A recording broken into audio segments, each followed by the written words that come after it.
Welcome to Blue Collar Mystics, the under-the-hood approach to the depths of human consciousness. So many mysteries, so little time, so many big words. That's why we aim to take the mystical and make it practical, usable in your everyday life. And you know, we want to hear from you. We want to hear your story. What happened when you started asking yourself the real questions? Like, who am I? What is this? Is it a hologram? Is this some kind of weird cosmic joke? Hey, these are the questions that we are trying to get to the bottom of as we explore the final rabbit hole together here as Blue Collar Mystics.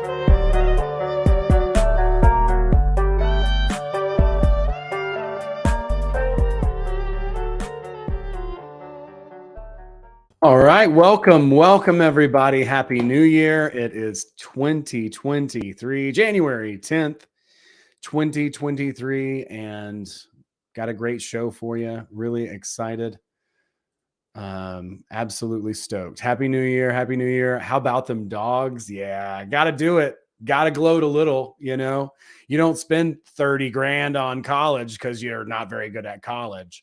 Not to brag a little bit when your team wins the national championship. That's right. I got a degree in there. I never even took it out of the tube. I hope it's in there. Who knows? It might just be like a note that's like, sorry, bro. The dean, you know. But yeah, had an awesome celebration. Great New Year. And I have the one and only, the magnificent, the fantastic, my friend Joe Rupe on the podcast tonight. What is up, Joe? What's up, brother? Thanks for letting me be here with you. Dude, thanks for being here. Is that like a shadow person creeping around in the background there? I don't know what you see, dude. No, I'm kidding. Yeah, but before we get going, I'm just going to holler out my people at Content Safe. Really appreciate them. Check them out. They distribute content all over the internet for people, and that's awesome. Yeah, those guys are great. I need to catch back up with them, but that they have done an amazing job with that. We're live on Rockfin. We're live on YouTube. YouTube, know me likey. Okay, YouTube has not been our friend lately, and I understand it. You know, we've pushed the boundaries. We've done sort of challenged the algorithm. So I do encourage everybody as much as you can, even if it's a little tiny bit. Check out other platforms, try to use alternatives that you can. And to throw out there, I had that interview with Derek Bros not too long ago. Great guy. And they have that greater reset coming up next week. That's pretty cool. I love what those folks are doing. I've been following them for a long time, and he seems like such a cool guy. So I'm just throwing that out there. And yeah, it's been good. I'm excited about 2023. I think it's going to be a really good year. I think we still got a couple good years. What do you think, Joe? I mean, I hope so. You know what I mean? Like, I can't go through another one like that. No, dude, it's got to be. You know. Yeah. I think so, man. I'm excited. Joe and I have contact at the Cabin Magic on the Mountain coming up. And I had Brandon on, maybe that was the last episode of last year or something like that, which is pretty cool. And getting revved up and excited for that. And yeah, man, what's new with you? You know, well, we're like, other than restructuring and doing stuff like to try to adapt with the Fringe FM, I'm pretty much exploring my creativity as far as like a radio host is concerned on Lighting the Void. So I'm sure there's a lot of people that don't really understand my methods because I don't really care about image. You know what I mean? Yeah. Like, so I like, sorry, I know that I'm just being really blunt about that, but I got into it for the creative purposes of it because I enjoyed it and it was fun. So I'm trying to blend the music with the talk now. And I find myself doing a little comedy, you know, trying things out. just to see, like, just to, rattle a few heads a little bit. Because when you reach a peak of like expression with one thing and you move to another goal, I know David Dadia talks about this. You just got to kind of like follow your heart and experiment until it all kind of comes to you. You can't force anything. Yeah, dude. And you're naturally funny. I love that you're going toward, more creative bent. I think a lot of podcasters are actually. There's one guy I want to talk to you with, actually, Andy Rouse, the Deep Share podcast. He's a cool dude. And it's for him, it's kind of like that. And for Juan Ayala too, right? Like they've been, doing more like creative stuff. I think that's so cool. I'm into that as well. And I think you're so naturally funny. What have you been up to? Well, so we've had a few characters on the show, right? Like, so I'm a big fan of like Phil Hendry, but I'm also been DJing. Like people are like right now, they're like, wait, dude, I thought you were, like the ceremonial magician out of body guy. Like, why are you playing DJ Tiesto? And then 5 shows down the road, we got Tippy the Redneck on. Like, what was going on, man? Yeah. And like I just love radio, bro. Like all of it. I really do. And it's very intimate and special to me. It goes back to my childhood, and it's something, no matter how much life is like, are you sure you can like do this? I can't stop doing it, so I can't.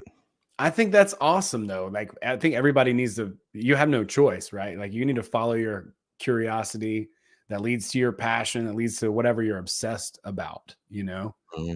I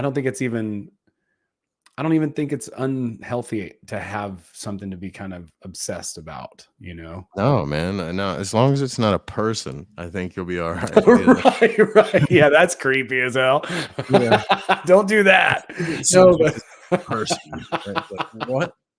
But like, no, but I remember when I was little, I used to put tapes, like, how you could put tapes in a boom box and put Scotch tape over the little holes on the top, because I didn't have enough money to go buy a bunch of blank tapes. So you could use a regular like tape and then or maybe MC Hammer, Vanilla Ice, whatever. Right.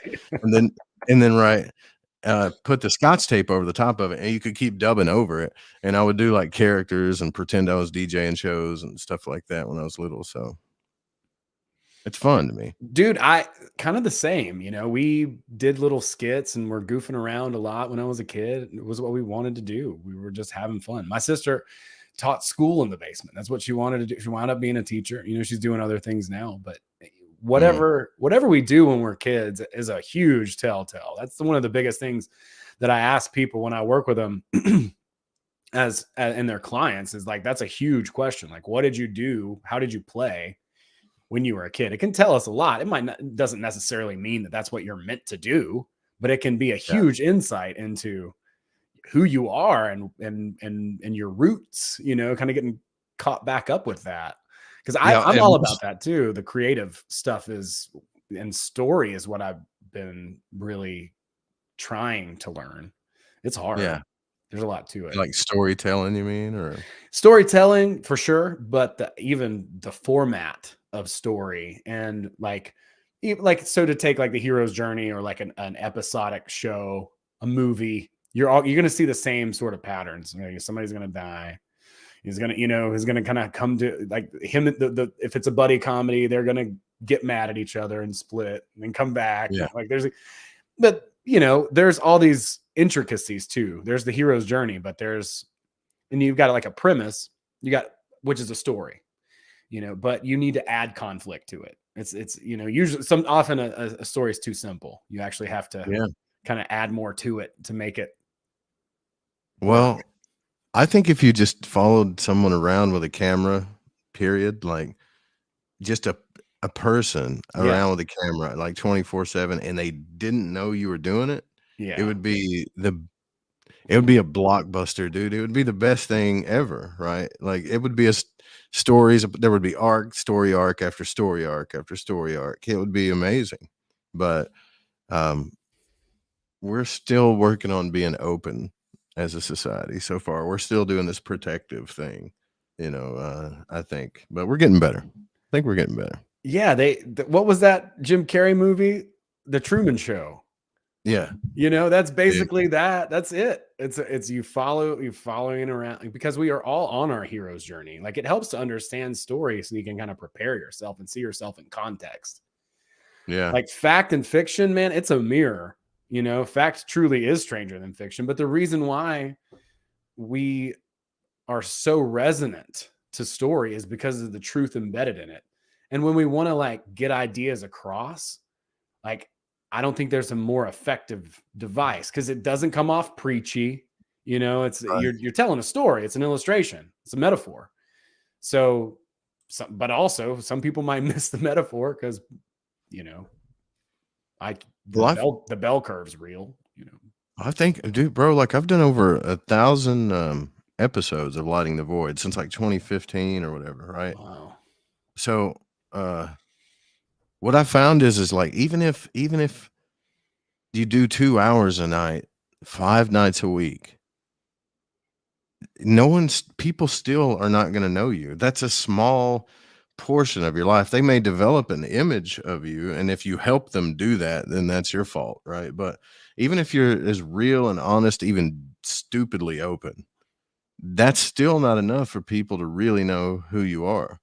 Like, I find myself like still surprising people with some of the things I do on the show, right? And they're like, "Well, I didn't ever think you would play like shaking asses on your show. Like, what? I thought you were a sweet guy." I'm like, dude, I'm a dude, right? Like, I'm a human just like you, right? But we're all magical too. So, I mean, Well, I think whatever. there's like this, what do they call it? It's like the something effect, the halo effect.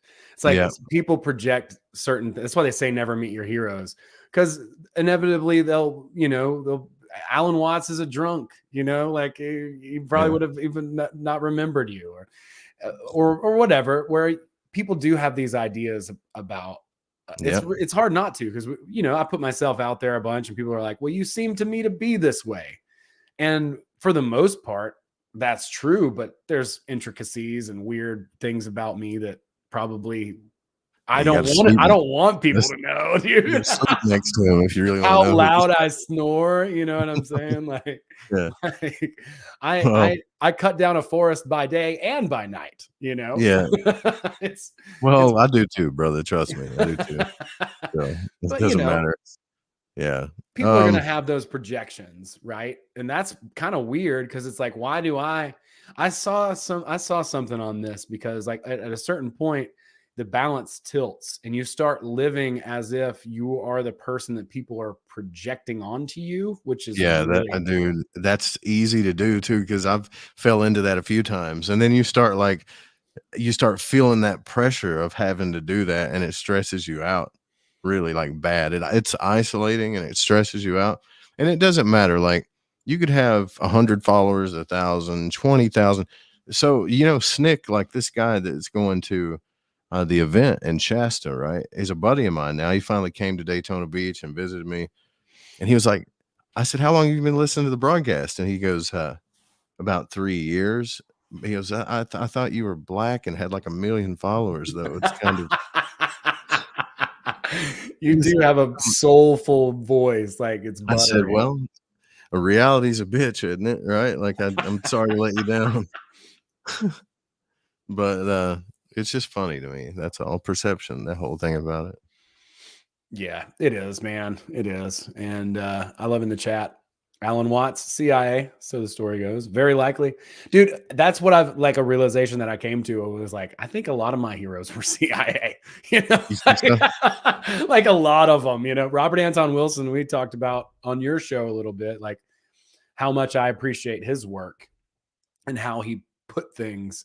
And yeah, I mean, I just love him so much, but I mean, so many people would say he was a Satanist or Illuminati, CIA. I don't know, Terrence McKenna, CIA. Who knows? The whole Grateful Dead movement could be. But I'm sensing some people. I'm sensing some fear of the CIA here, right? Like, well, Robert Monroe, right, as we know, and I've done a lot of his he definitely stuff. worked with the government for Definitely sure. work with CIA and those gateway tapes. I mean, if you Mhm. want something done right, Right. Go with the Robert Monroe tapes are great. Yeah. They are fantastic. And a bunch of the stuff that they've put out through the Monroe Institute since then that I've done. Luigi, I can't remember the guy's name, hooked me up with one of his meditations. And it's like a dreaming meditation where you meet your dream. But it's the same kind of setup as a lot of the gateway stuff. And it was really, really cool. Man, I keep telling, I don't know if I told you on the last broadcast, but he did a shorter one before he did the whole Gateway experience. It was called the Gateway Voyage, I think, or something like that. And it was like the first two were free, and those first two are the best. You can have an out of body experience with just those first two, and those are on YouTube for free, right? It makes you feel like you're like a baby in a womb, and the next thing you know, you're floating around. If you do it long enough, you'll turn into a ghost. I'm not playing. Hey, try it. I'm into that, man. I want to learn more about that. I want to talk more about that. My friend Wendy says CIA, doesn't that stand for Care Institute of America? Yes. Exactly. Yeah. That's exactly right. Let these spooks got your back, man. You know what I mean? So don't be afraid of them. Yeah. I mean, yeah, we can't be afraid of anything. I mean, the cat's out of the bag at this point. And, you know, the more I look into things and look around, you know, I will reserve myself not to say anything too stupid. But, you know, it's like we're building this infrastructure that we're going to be beholden to, you know, and it's kind of watching everything you're doing anyway. So you might as well be open about it. I guess it doesn't matter. But we're just building our own fucking prison from the inside, basically, you know, like we're racing to do it. It's pretty hilarious. Yeah. But yeah, whatever. I don't know. I mean, so I feel like we only get truth in fragments. And so we have to like take from all these different sources and compile everything together that we think we can like, that is actionable and usable for us. You know, like I put all the stuff that I think works. I don't believe everything all Robert Anton Wilson goes for. All like, truths are half truths, right? Yeah, well, exactly. Right. So I try to take the stuff from his work that resonates. And then the rest of it is, you know, whatever. Or, you know, or whomever, like the 8 circuit model of consciousness. I think it's brilliant. But I'm not really stuff from Crowley, but I can't stand the guy. But he's got some brilliant stuff out there. Terrible, probably not a good dinner guest, you know. Probably not. Probably not the kind of guy I want to hang out with. But not if he comes to the table and he's like, I would like to recite my poem when Celia farts. I'm like, I don't want to hear that, dude. I don't. Like, you're not even a human being. All right, get away from me. But then again, you read something else and it's pure genius. Like it's like spiritual genius. It's really strange. Yeah. Yeah. I think a lot of it is propped up to like, but yeah, there's genius stuff sprinkled in there. And I don't, because like for Robert Anton Wilson, for instance, I don't know Crowley as well. I just know about Crowley and all the legends about him. And a lot of what I've heard, frankly, from Robert Anton Wilson, but like, I don't really jive. I don't know, right? Like I'm not saying I don't believe in evolution, but I don't, right. but from like the whole like theory that is, you know, Darwinian sort of thing. I think Vadim says it better anyway, where it's like, everything has a goal. It's not survival of the fittest. It's that everything wants to thrive and do well. Like that's what it wants to do. Trees grow toward the sun. It's a goal. And I think that is more aptly suited, but I don't know that we come, you know, that we're like, I don't know. I can see the possibility, right? Like I don't know though. I'm not going to go 100% that we're from monkeys or whatever. I could see monkeys and like aliens. Listen, if you want to hear some weird stuff, I did a show on the 7 races of man that like just put it out from Manly P. Hall, and he talks about the 7 races of man as it's this alchemical thing where this astral body is melding together with this physical body over millions of years, and there's like pudding sack bodies and the gill cleft bodies. It's crazy sound. It sounds like a nasty, insane science fiction magazine. Well, you know, Amanda called in. She's a biologist, and so I asked her. I said, "Listen, is this real? Can this really?" And she's like, "Yeah, that could actually work." And I'm thinking, you know, it gets weirder than evolution, right? And how did that guy, like, how did that guy know all this stuff in his 20s?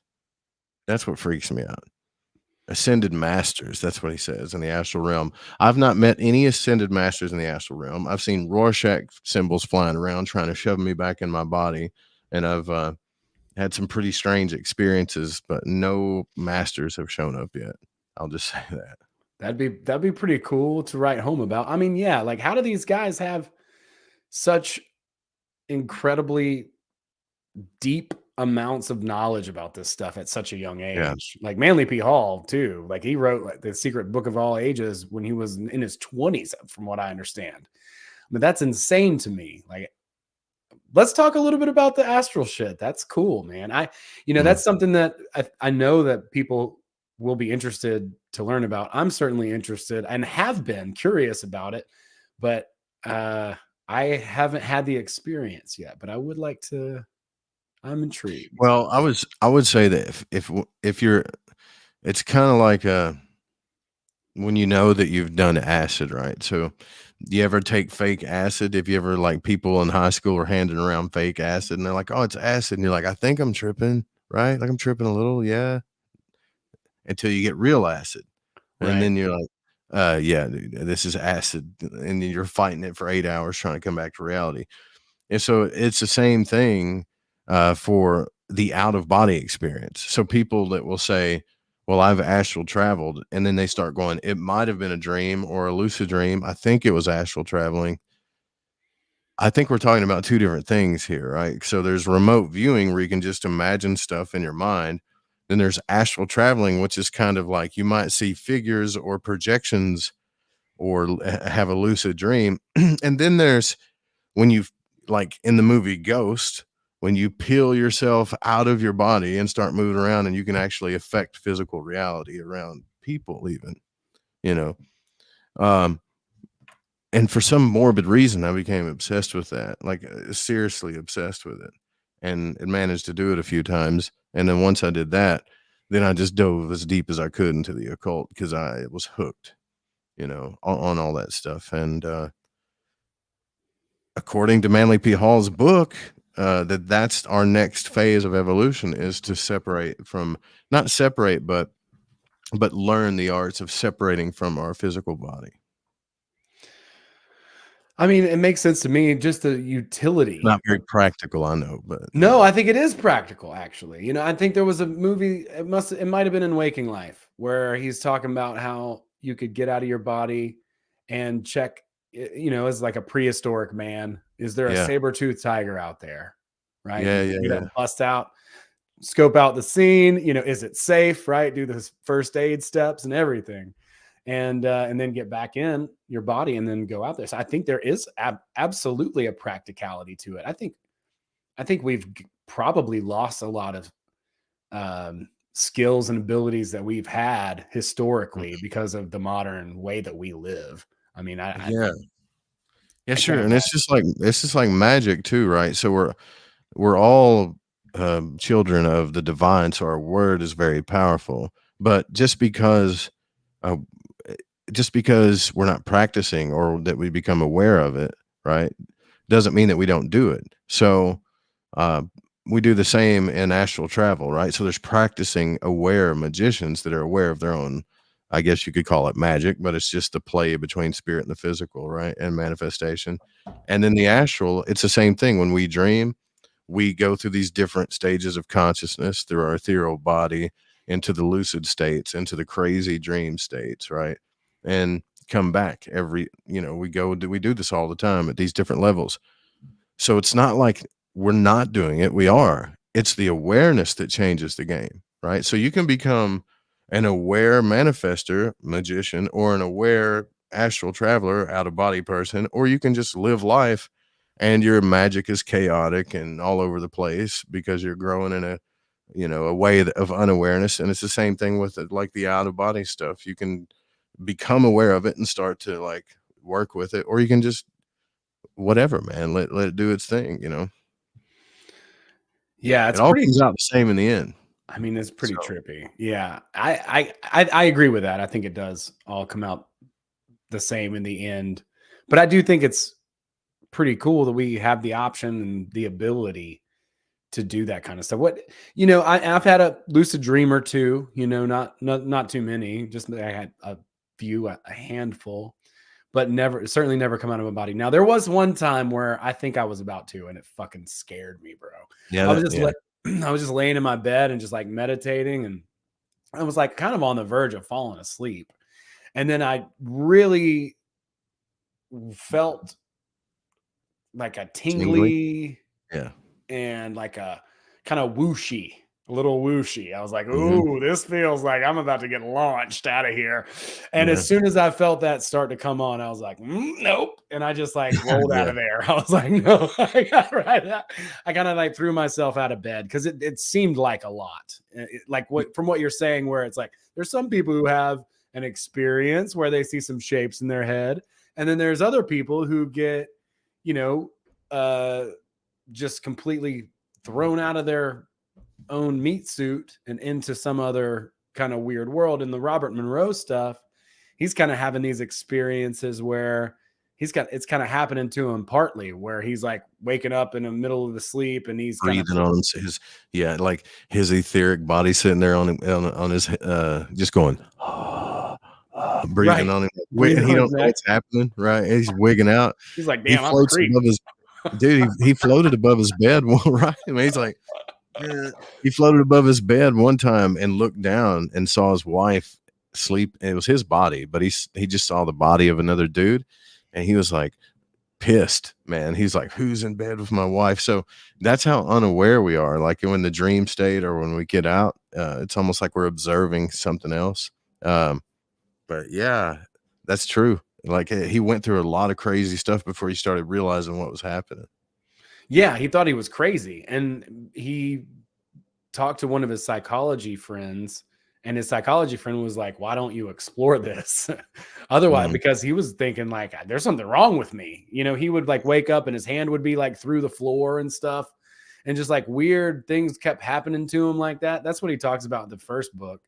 And yeah, it's pretty fascinating because it just kind of seems to have just been happenstance for him. It wasn't anything that he was trying to do. And in fact, quite the opposite. He was not wanting to do that. He was like, no, I'm not. I'm a man of science, right? Like he was a man of science too, where he's like, I can't rationalize this, so it can't be happening. I'm crazy. I think I'm crazy. Brother, I think it's so good that like you studied this stuff too, and anybody should like listen or read all three of those books, because you won't give in to a I guess a belief system or something, right? Like, because you'll see the parallels between all of it if you get into the Monroe stuff, right? So it's really good stuff. I haven't found a lot of stuff that's topped it to this day, to be honest. And I know there's a lot of people that write books about astral travel and a lot of courses and stuff, and I get it. But to me, Monroe is like the Art Bell of the astral travel world, I mean, he was the pioneer. He's, put it all together and did that, worked with the CIA and the Gateway tapes and all that stuff. And the Gateway stuff is awesome. And I know there's some people who are like maybe a little standoffish toward it because it was developed by the CIA. But, for me and the experiences that I've had and friends of mine have been positive from using those tapes. Well, there's actually, if you look into this enough, so Thomas Campbell, right? Thomas Campbell was the NASA physicist. That dude's awesome. Yeah. Tom Campbell, he was on My Big Toe, right? Yeah, right. Yeah. And I've talked to him like 2 or 3 times on the show, and he made this real clear to me. He said they developed this hemisync thing before the government got involved. And this is how the government does their programs. They already had it, the whole thing worked out, the whole experience. And as soon as they started doing it and people were reporting that they were having extrasensory or out of body experiences, it got the government's attention. So when they got a hold of Ingo Swann and started doing all this other stuff with remote viewing, they decided to try, experiment with this too. So, I mean, and if any of you were to do the same things, and people were like, oh yeah, it works or whatever, and it blew up and became viral. And in the 70s, like being viral is not easy to do in the 70s, right? So you're going to get the government's attention. They don't care how many people are on the internet talking, but if you're doing stuff that's like rattling people's lives like that, they're gonna get involved. There's nothing you can do about it. Yeah, it's kind of like, oh, what a great discovery. That's mine now. Like, we're gonna take that now. And that's kind of what I was talking about at the top of the show, where it's like I want to do something, and it just, man, we're building this infrastructure and continue to, and any way that we can, get out of our bodies, get out of the regular routine things that we use, try different apps, use Jitsi instead of Zoom. I don't know. I'm just throwing some BS out there because I'm never heard. Is that a new one, Jitsi? Yeah, Jitsi, JITSI. It's just like Zoom, but it's free and it's supposedly encrypted. Nice. But yeah, I don't know. I looked up a bunch of different alternatives today, and I'm still using Google stuff, but I'm trying to wean myself off a little bit at a time and do whatever I can. I don't know. I don't mean to be on. Well, I think we should take the worry out of this. I mean, I'm not saying lay down and be a nihilist, right? Like have some moral fortitude, and like fortitude. That's not a word. Fortitude. Moral fortitude. Have some fortitude. That must have been old Arkansas coming back out of me, right? Have some moral fortitude, right? And like live your life and stand up for what you believe in, but take the fear out of it, man. Like there's nothing that's going to change the alchemical process of consciousness. It's inevitable, right? Like I personally believe that you can't fight nature and the cosmos. I don't care how smart the CIA thinks they are. So it's not going to change anything. Like, watch me, dude. You want to watch? Are they really going to be able to hyper map DMT reality space? I mean, they're going to try, because they want power. Of course, they're going to try, which is the same reason why they attached themselves to all of the occultists back in the day, right? They did the same thing, right? They attached themselves to John D and all these other guys. Oh, he's got power. Come over here, and it's like. It's not gonna matter though. People are smoking DMT. They go in there, and Hillary Clinton's just like, J. Edgar Hoover is just waiting on you. Yeah. Oh my god. Yeah. What a nightmare. I mean, there's always gonna be power hungry people, dude. So you can't. They're usually behind anyways. Spiritually, I would say. They really are behind spiritually. That's the thing about it, because they're trying to control from the outside. If we take, and I would show it, but we've been copyright in trouble for it a few times for showing David Hawkins. Showing the truth. For showing, they don't want David Hawkins' map of consciousness, power versus force. The higher parts of it are like all these beautiful things, reason and temperance and unconditional love. And at the top, we've got just undefined bliss.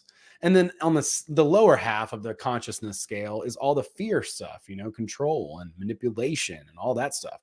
And it's all external. You know what I'm saying? It's all like, I'm going to get so-and-so to do this to you. And then blah, blah, blah. And then, and then you're going to be mad and some shit, some stupid plan like that, some petty shit. But when we work from the inside out, that's when there's actually really is leverage. So these folks that are coming from that frame, they're not really working with anything, but they're just making a mess.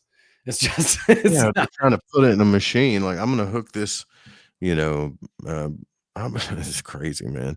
I'm going to hook this Neuralink umbilical cord into my brain, and eventually we're going to transfer consciousness. And okay, well, maybe, but you don't know what dark matter is. You don't know what consciousness is. The neuroscientists out there and, like neurosurgeons still don't know what's going on. So I don't know why you think maybe there is some science. Like they have stuff that they can see, but it's not clear, right? They're not even close, man. And by the time we do get close, I don't think it's going to be like the Terminator. Yeah, I think we'll be fine. I think we're going to be all right. We'll be ahead of the game. I believe it too. I mean, I was just listening to some rambling podcast guy. I can't remember who it was, but it was awesome. And he was just talking about how we're just living in the past. The future's already happened. It's all happened already, And as we say that, I think someone just may have quantum leapt into the waiting room as we're talking about. I think we got Admiral Hitzz, who just popped in right now. I'm gonna bring him into the stream. What's up, my man? Hey. Thanks for joining us. Certainly. What's going on, Joe? What's happening, brother? Oh, just a Tuesday night. I came right in for dark matter, and hey, where I sit on that is it's all happening all the time, all at once. Like it's not linear. It just is. It's one big now. Yeah. Well, I think I mean that's time is. Who said that? I think it was Dolores Cannon that she said she talked to some like entities that were telling her that only humans would come up with this whole structure that we built around reality called time. That's not even a real thing. Yeah, that's definitely fabricated. There's duration. There's a guy named Ron Millett. He's a PhD out in UConn. His big his big thing is time travel. So he had to become like that's next. That's what we got to do next, dude. That's what I was listening to that dude rant about earlier. So he came and did a talk, and I kind of cornered him, and I made him, and I got him to admit that there wasn't no such thing as time, that there was duration. There's duration between points. Time is a fabrication of incrementally creating segments in between that duration so that you can measure it. Well, I mean, it's space and time are supposedly the same thing, right? So that makes sense, geometrically anyways. It makes a lot of sense. So I don't, when I mean space, like distance, distance and time are the same thing. I can tell, like, whatever, if time doesn't exist, but how do I explain the gray hair thing? Is that duration? That's telomerase, man. Like I'm getting these little gray pricklies coming out, so it must be duration. Yeah. That's awesome.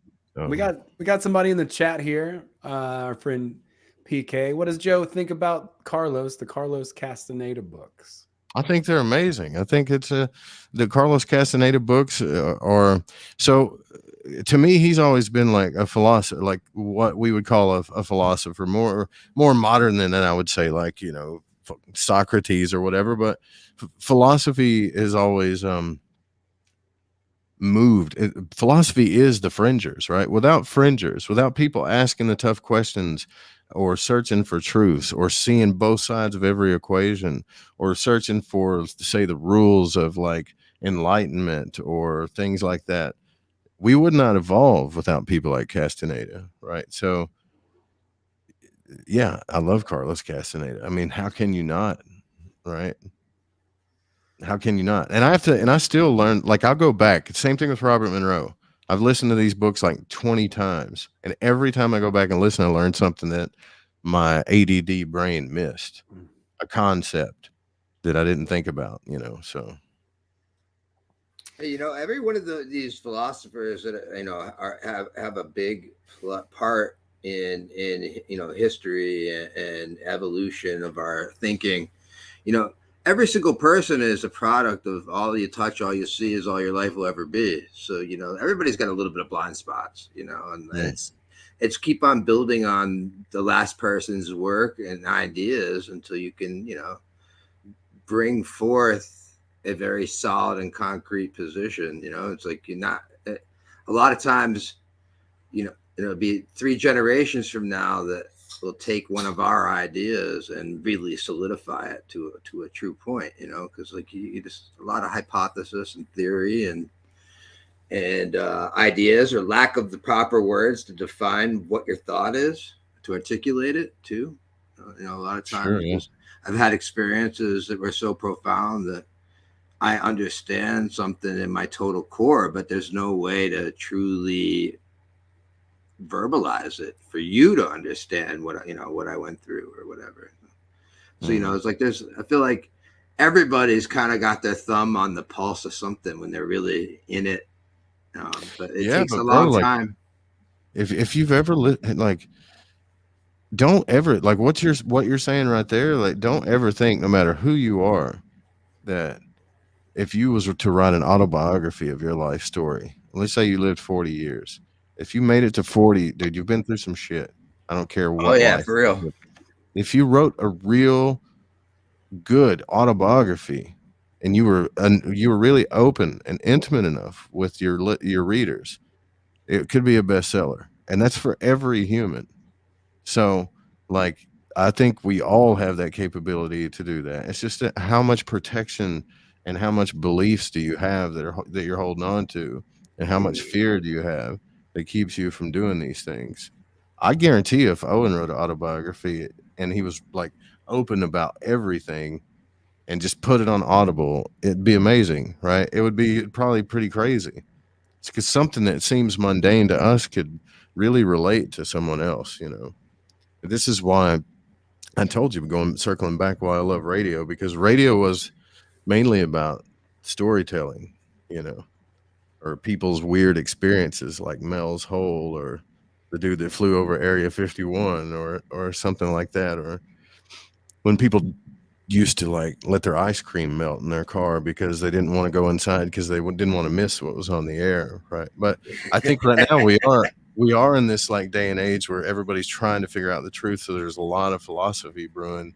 So I'm betting we're about to merge all this with the storytelling, you know. I see that happening already, actually. I love that. Yeah. James Joe was talking a little bit about how he's been trying some different things and more creative stuff. And I think that's really what it's about. Like, I feel like we learn these crafts so that, I don't know, I guess everybody's got a different goal, but we might learn a craft like storytelling to get our point across, or, or whatever that is, like painting, right? Like, you were inspired by something and you wanted to somehow transfer or translate that or try to communicate it in a way Or that somebody comedy. else can understand. Or comedy. Definitely, for sure. All of the things. And so to be able to package them in a way that translates is the ultimate goal as an artist, is to Yeah. actually get that. Or maybe it's just, maybe you have a different goal and that's not what it is that you're trying to do, but all of that winds up being creative. It always winds up being something that is, well, I mean, it's like you said, like writing a book, and anyone has that capability.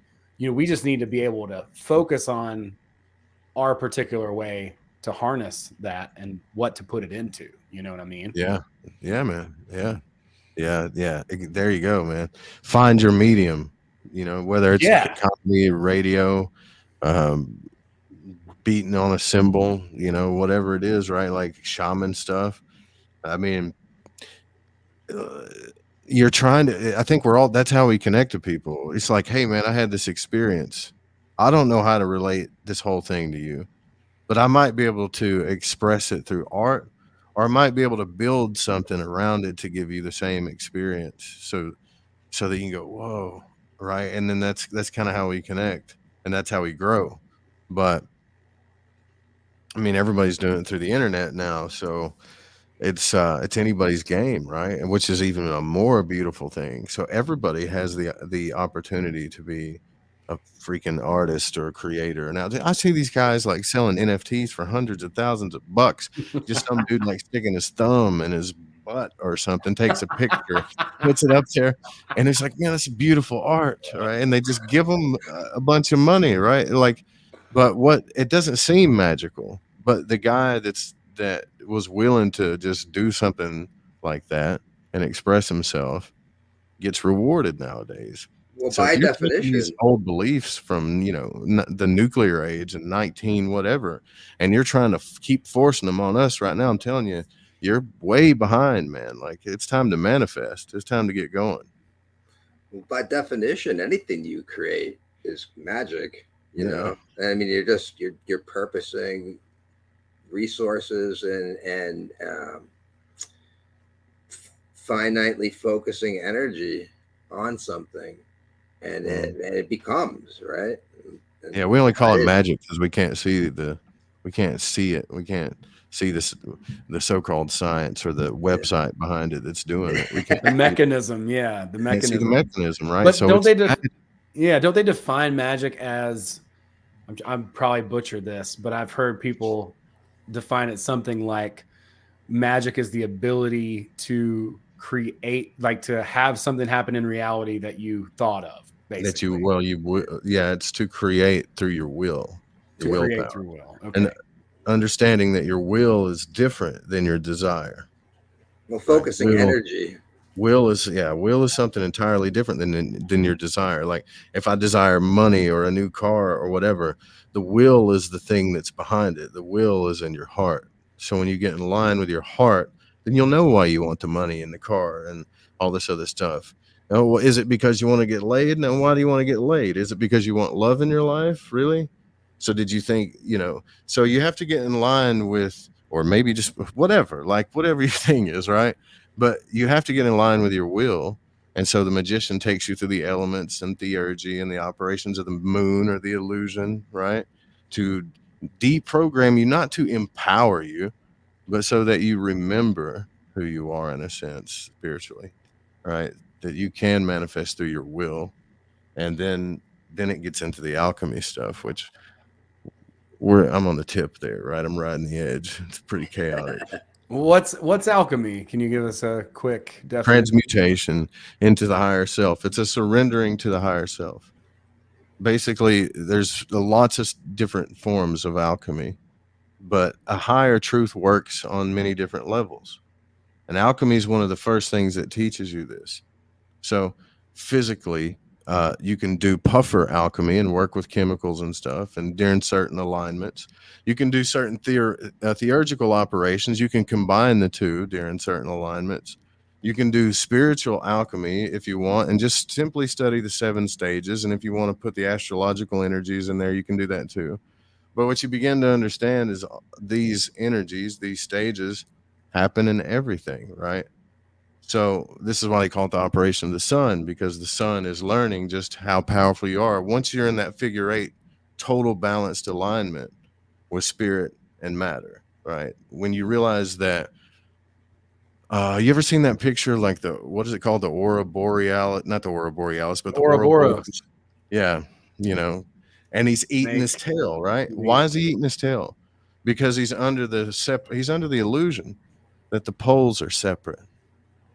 That black tail is separate. And if he can just conquer his shadow by eating it, that one day he'll conquer something. But what he's learning, the more he eats his shadow, that there is no separation, you see? So until you get out of that process and that the operation of the moon, the shadow work, then you can start the stages of alchemy. And that's where all the Buddhist suffering stuff comes from too, all the suffering. Yeah, the suffering is like, ow, this hurts. Yeah. Ow, Yeah. ow. He's biting down on his own. I thought he was just hungry, but that makes sense. There's separation is an illusion. It is the illusion, right? Without separation, we create nothing. We're all just one thing. We need the separation for the illusion so that we can create and play this game. Yeah. Fun, isn't it? It's a fun game. Yeah. It's definitely had lots of peaks and valleys. I got 10,000 points this month. Did you? What would it be cool if you remember that game Zelda, right? Zelda and Final Fantasy. So if you lived your life, it's like, okay, you don't have to think about it as the elements, but you could say, all right, here's my earth element. And in a video game, it shows the little coins on the screen, right? And the health meter. And then here's my passion and heart meter. And here's all my stuff. And then you go back to the back menu and you got all your weapons and all your stuff. It's no different than doing that, right? When you go through the elements, you start seeing, oh, I got to play this game with myself and learn who I am and use it in the world. You see what I mean? It's not any different than a video game. Yeah, I mean, they're all just fragments to teach you from you. Essentially, all those archetypes are, it's like... Yeah. What do you do in Zelda, right? Like if you don't have any money, if you run out of coins? You go kill stuff. It's a numbers thing, right? You can either do a mod, find a quick way to do it, or you got to just keep going around and collecting coins and work, right? Yeah. It's no different here. Like you can find a formula to get a bunch of coins, but it's still a numbers game. You could just adventure and eventually, work and collect your coins, right? It's no different, Same thing with the little health meters.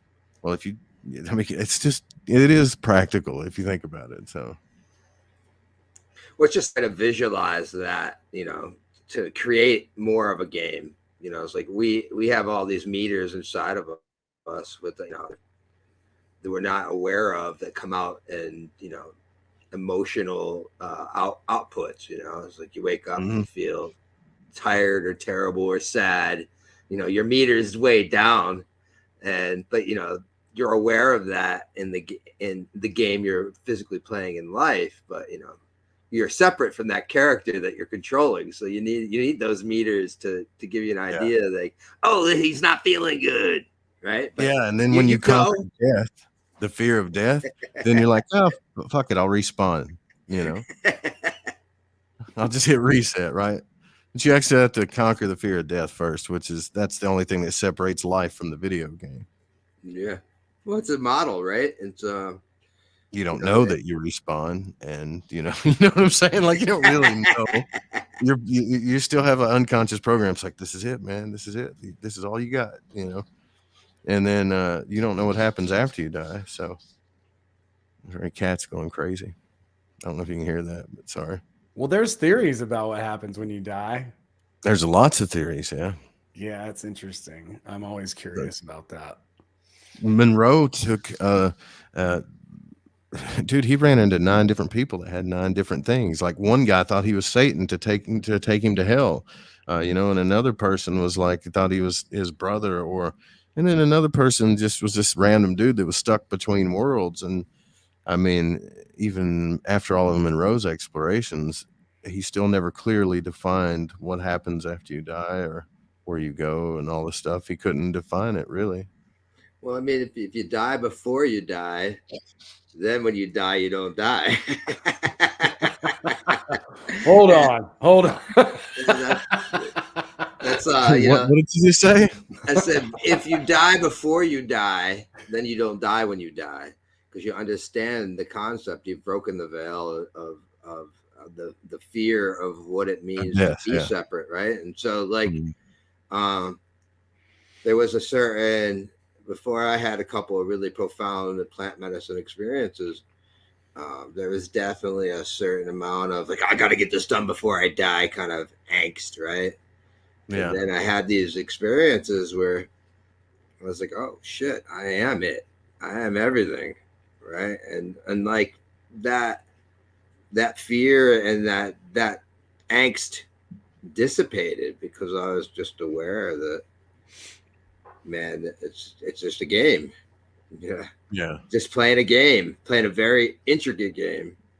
And, well, you came back to your body though, didn't you? Yeah. Oh yeah, I certainly did. But I saw what was going on way past. Did you? All of that. Oh yeah. You didn't see any blue chickens or federations, did you? No. It was I was basically in a outer body state. Yeah. I can't even, I was definitely in some kind of outside dimension. No offense to anybody that's seen any blue chickens. I just I think that's I mean, yeah, I had an entity, and I actually didn't even make contact with the entity. But it ripped like all my trauma away from me and showed me my whole timeline and Yeah, man, a lot of people talk about that have ayahuasca experiences. I just got off a one-on-one session with a guy the other day that was talking about that. Like, he struggled with addiction his whole life and pretty much went through some dark shadow stuff with addiction, and his plant medicine experience showed him all kinds of stuff. Like, it ripped. I mean, that's a blessing, man. I personally am a little afraid of the puking and shitting thing to get to that point, but I mean, that has a lot to do with purging, and like you can do something too, like instead of doing ayahuasca, you could do wachuma. So wachuma is the cactus. So ayahuasca, Aya is the mother, and wachuma is the grandfather. And so wachuma translates to I it's heart medicine. It's out of mind. Whereas, ayahuasca too is like, there's stuff that goes on with, you have to change your diet, and there's MAOIs involved and things like that. So if you were to like eat dairy and then take ayahuasca, that would fuck you up, right? And so like there's an entire diet process, which actually I'm going to start in like 5 days, because we're going to do a ceremony at the beginning of next month. It's like no salt, no sugar, no cannabis, no fats, no butter. Yeah. I think those things are more like in the final week, but like you shouldn't be eating red meat, no pork. And it's just, you basically clean yourself out. But, there's a lot of people who are purging. They're purging shit they need to purge. They probably got parasites in them and things like that. And, the Aya will kill those parasites. Like there's definitely a whole process of purging that's necessary. And depending on where you are and your health journey and things like that, emotional and physical. Yeah, I mean, some people are going to go in there and. Well, I mean, I've done DMT. I've done It's not the same thing, man. Not the same thing. But I've had my own transmutational experiences. I mean, I don't. So it's not. I feel like I'm at, like even now in the spiritual world, like sometimes it feels like I'm at a college party and everybody's like, man, just do it, dude. Just do it, man. Like. Well, here's the thing. The inside part of me is like, no. I figured it out. So I'm not gonna do it. During my last Wachuma ceremony, like the shaman was fucking amazing, right? And like I literally watched him wield magic. Now the problem is with things like mescaline and DMT is they are without the plant spirit. And so this is what natural medicine has been destroyed through the pharmaceutical and science, is because they honored spirit and the plant spirit, and science took the plant spirit out. There's no God. There's no honoring the spirit. Well, they took the astrology out of it too. Exactly. And so now if you have these people in laboratories that are like, well, we tried natural medicine and in a laboratory it didn't work. Well, that's because you motherfuckers stripped. You made a chemical. You made a chemical from these. You made a concentrate. So it's the same thing. It's like when you talk about coca, or you talk about opium, and then you go on the other hand to like heroin and cocaine. Those are concentrates from the plants. The plant spirit has been removed. And it's the same thing with dabs with marijuana or cannabis. It's like once you start stripping and concentrating and you remove the plant spirit, you have a shell, an inverted concept of what that drug is. Yeah, and I've personally had some amazing experiences on DMT. But I can tell you, and I've taken mescaline before, but the difference between my mescaline trips and Wachuma ceremony is a fucking world of difference, because you're actually sitting in a magic circle with the shaman who's communicating with the plant spirit. You're creating an intention, you're under protection, and you are literally that you ingest this plant spirit who's now communicating with this shaman the healing that you're asking for. When you just fucking take some DMT and you hit the eighth dimension, or where the Akashic records, that's where I really think you go, and you see the record keepers and they're showing you all this shit and you feel all these things, and you're having like this like experience where you're like, wow, I fucking went someplace. That's way different than ingesting some ayahuasca in ceremony, in protection, and negotiating the thing that you're trying to move past. And so, yeah, I mean, I like, those, mescaline and DMT. I don't really do them though anymore, because after going through ceremony and understanding, they're just stripped down, inverted capacities of what the original is from the plant spirit. And so, it's just like, those things exist. I've done them. They have their place, but by no means is it the same thing. And like, and so, everybody, with all psychedelic experiences, psychedelics, I tell people, you know, you're going to have the experience that you're meant to have, not the experience you want to have, right? And so, like, sometimes, as long as you aren't like pinning people down, pulling their pants down, and injecting it into their butt. Yeah. You know, no, that's not. But you know, I definitely after I had a profound vision where I literally saw the shaman working with the plant spirits, literally negotiating all the healing to all the people in the room. And I was like, damn, man, I took some fucking mescaline before. I took some, you know, Wachuma, or it was San Pedro, Peruvian torch. And it was cool, man. I was at this like retreat, and it was super trippy. And like everybody, like I was like really connected with the 4 people I was hanging out with. But it wasn't the same thing, you know. It's like, well, I think everybody's got their thing, man. You know, I mean, I'm an Aries dude. I'll try anything once. I'm like Mikey, you know. I'll try everything once. But I got my thing. You got yours. We all got a thing, you know, that gets us to where we want to go. So, it is what it is, you know. Yeah, I mean, if you can bust out of your skin cage any old time you like, that's pretty rad. I mean, you don't need to. It sounds like a country song. Drugs in your beehole, you know what I'm saying, or whatever. You know what I mean? Yeah.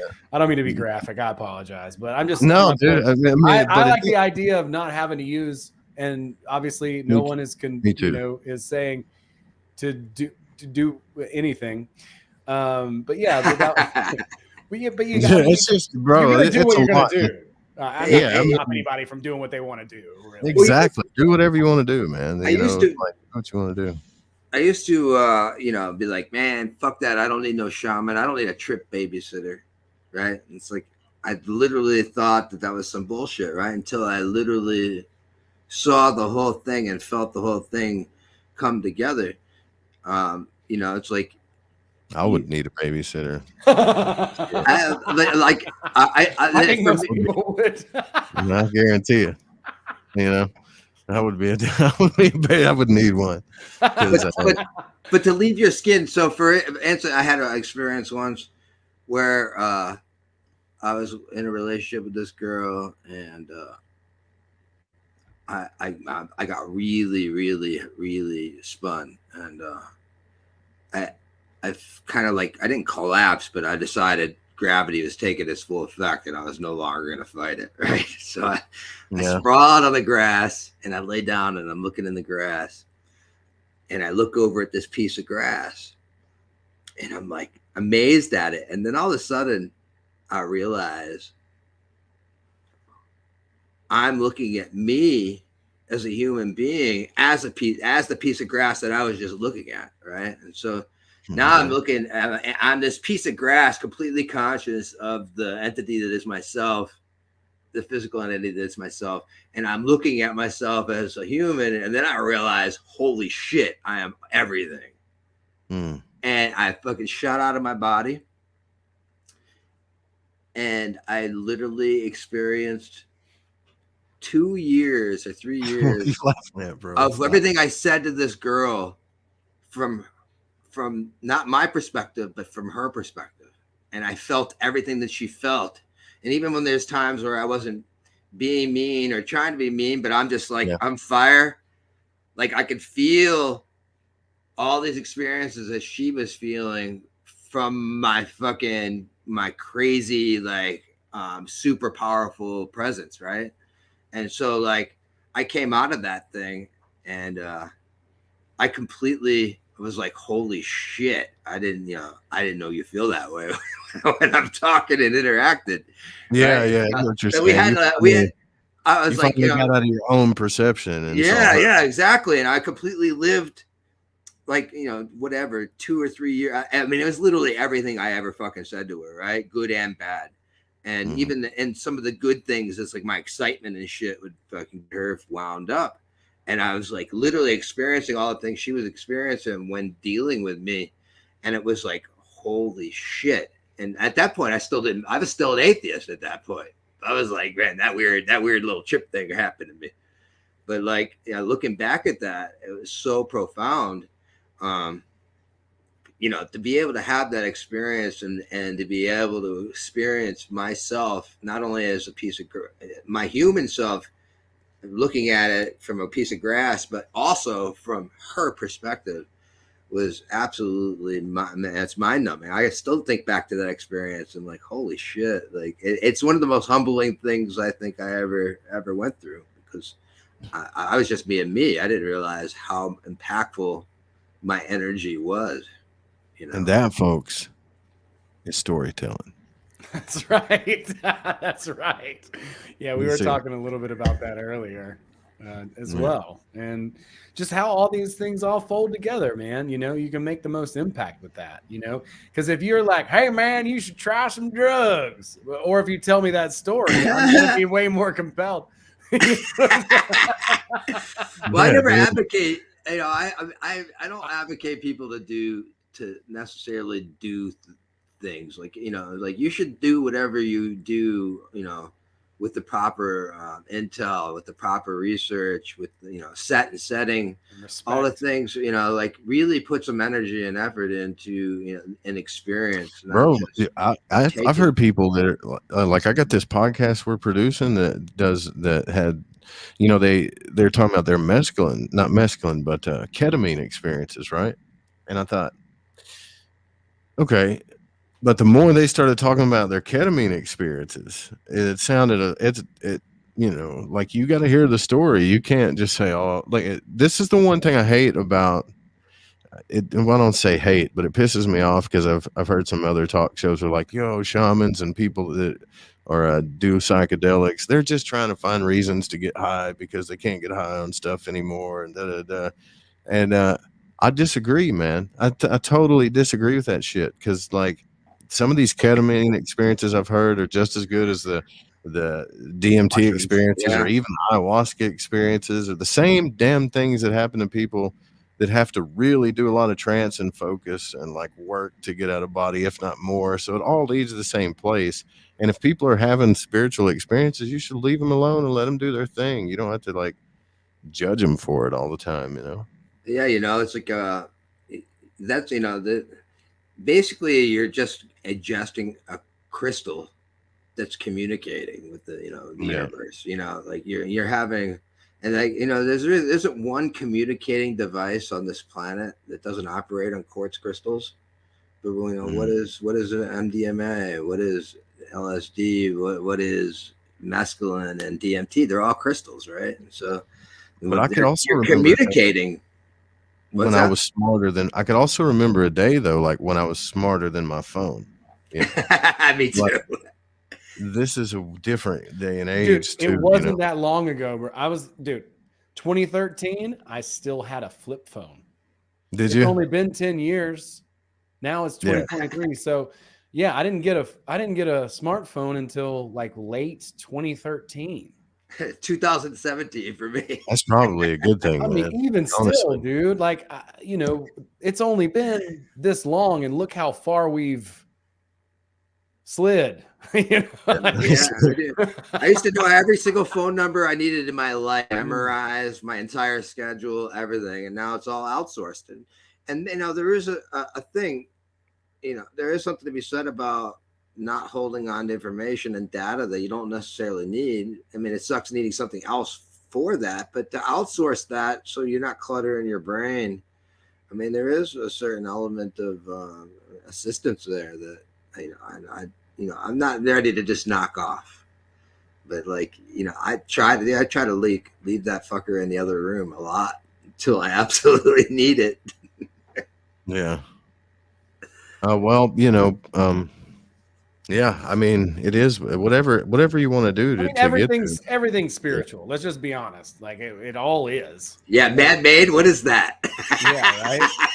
What is that, man-made? 100% natural. Really, like everything else, dude. Like how is it organic? Okay, yeah. It's all the will of the one, man. It's right. It's all created. Like it's all very intricate, and that's it's like that's what I really saw when I saw my whole timeline. I saw and all the people that hurt me throughout my life were just playing a certain role to bring me to this healing. Because if you come here and you're not you haven't set up all these intricate obstacles, then you'd just be spirit and you'd be on vacation, right? And so like,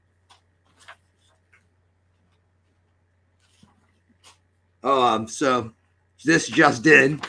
You're right.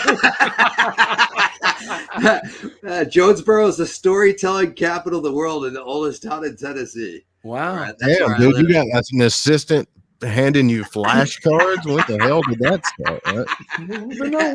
That was my mom listening to me, like going off. Yeah, just exploring the mind is trippy enough. I remember when I got into like Liam's book, Kabbalah Magic and the Great Work of Self-Transformation, when you're going through the air element, like he would have you do these exercises. He's like, listen, I think it was air, but it's been a minute since I read the book, but he'd have you do these exercises. Like he'd literally want you to go out and not say the word I or make anything about you for like months, right? Don't talk about yourself. Don't say the word I. Keep projecting sentences back onto other people. And what he was doing was showing you the illusion of how like the ego works and all this stuff. And all the symbols would unlock it in your unconscious when you created the magical tools. And the reason why that worked for me is because I have ADD, right? Like I'm a dysfunctional redneck and I have ADD, and it's caused havoc in my life. So magic, in a sense, wasn't really for me as much as it was transcendence, as it was more about bringing structure to my life, right? And bringing an ability to get somewhere in my life, right? And it showed me what faith was really all about too. So other than that, like, I'm not exactly sure that my goal at this point is to go to the very top of reality and see all of reality and the whole truth about everything, or even tell anybody that I believe that, which is what Lighting the Void was all about. But that show will never retire, but we're about to move into something else. It'll still hang around though. I love that you're doing like music. I think that's fun. I would love to come and do a DJ guest set sometime if I could. Dude, bro, bring it on, man. Like that's what we're opening. We're opening up the music and the talk kind of thing. So you got the masculine and feminine play of the art and the logic and all this shit. So I'm trying to essentially turn the creation into one big magic ritual, right? But if you know how to do a really cool radio show, you can do both. Wolfman Jack a talk show host or a music host? Some say he was a DJ, some say he was a talk host, So I don't know. But if you want to DJ it up, bro, come on over. We got airtime, we got spots. I'm so passionate about music. I was such a snob about music when I was making it. But since I quit, I just fucking love it so much. I just know how much goes into it now too. I mean, I made and produced a couple records, and good God, man. Like, I bet it was badass, huh? I mean, some of it's all right. Man,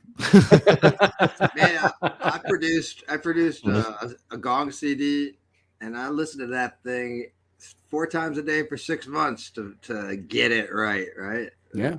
And wow, that was a lot of work. And it was probably not as much as making a movie, but right, it's definitely a lot of work. Amazing. We should video more when we go to Shasta, man. We should. Dude, I'm bringing my camera this time for sure. That place looks so freaking sick.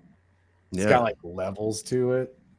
Yeah, it's gonna be cool. Yeah, someone said in your chat, why don't you just decide you're gonna have an amazing experience, Joe? Like, look, listen. I say that to myself every morning I wake up. I don't have to go to Shasta to have an amazing experience. I mean, if you mean like see a Bigfoot or a UFO, like, hey, if it happens, it happens, right? That'd be cool. I think what ends up happening is we want to have those experiences so bad, or we say that we're going to, that we might look at a cloud or a light cluster and say, look, there it is, the validating the unconscious, so to speak. So I'm open for any amazing experience, and I'm ready for it. Trust me. You see me out there as soon as my feet hit the floor. Yeah. You see me out there at the airport, and you're like, the Sasquatch. There he is. I knew he was real. look, they brushed up against the tree, Yeah, you'll start telling yourself all stuff like, man, that's 8 foot tall. There's no animal that can do that. That had to have been a Bigfoot. I've heard it all. Definitely some crazy sky action out there. But I promise you, if I see a Bigfoot, you're going to know. You're going to know. I am stoked. I would love that. Well, yeah, we might go do some pipe, like tube. I think tube, not pipe, tube hiking. Tube hiking, tubes. Right? Yeah. Lava tubes, yeah. That What's sounds What's cool. tube hiking? There's like lava tubes that you can hike into. Yeah. Oh, on Shasta? Yeah, around there. Yeah. Oh wow. I mean that is an old volcano. Yeah. That's why I was thinking maybe I should leave the magic ritual stuff towards the end because I don't want to do it at first and run everybody the hell out of there. Isolate myself. I'll just bomb first. Yeah, you ain't gonna do that. You ain't gonna do that. No. As long as it don't happen what happened last time, dude. I can't. That cured me of cannabis. That I'm done. It cured me. Man, so, I haven't smoked cannabis in it's been over a month and a half. Just those boys are professionals. Yeah. No, we're gonna have a great time, dude. I'm stoked. That place it's gorgeous. And yeah, I mean, I don't know if we'll see a Bigfoot or whatever. I'm down. I'm definitely down to see a Bigfoot. You'll probably more likely see like stuff in the sky than a Bigfoot. Alien stuff is dope too. Yeah, that's cool. I just think it's important that we all stay together so nobody like disappears because there's too many damn disappearing stories out there. So yeah, I think you're all gonna be. I think you're all gonna be good. I lived in a national forest at the base of Shasta for 3 months and camping, and no weird entities ever came into camp and did anything. But we saw a lot of cool shit in the sky. There's still tickets left, right? They still have tickets to sell left, or are they all sold out? I think there's a few left. Dude, y'all should come. Whoever's in the chat, you should come hang out with me and Owen. And are you going, James? I will probably not be going. That's it's actually the same weekend as my. You should just crash it, dude. Bring your spaceship and just dude, just start dude, banging. You got to get in the spaceship, Joe. We got to make that happen. That's a 2023 thing for sure. We're gonna set it up on the beach or something. Come down. Hell yeah, for sure. Come on with it. When the beach, we have to go down the road a ways because the hurricanes practically sucked the beach away, but it's coming back. I'm sure we could find someplace cool. Yeah, for sure. Yeah, dude. That's cool, man. I'm glad to be on Blue Collar Mystics. This is one of my favorite podcasts, so thank you.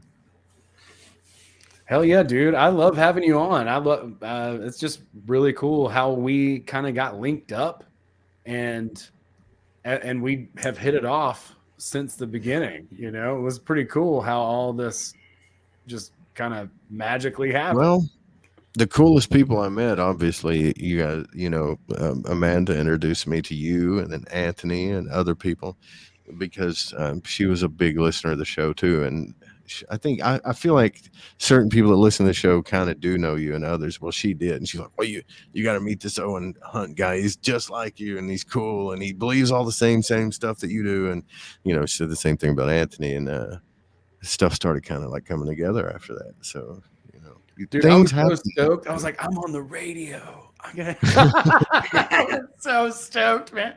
I called my mom. I was like, Mom, you got to listen. It's kind of like Coast to Coast. My uncle listened to Coast to Coast back in the day and stuff. So he was all stoked.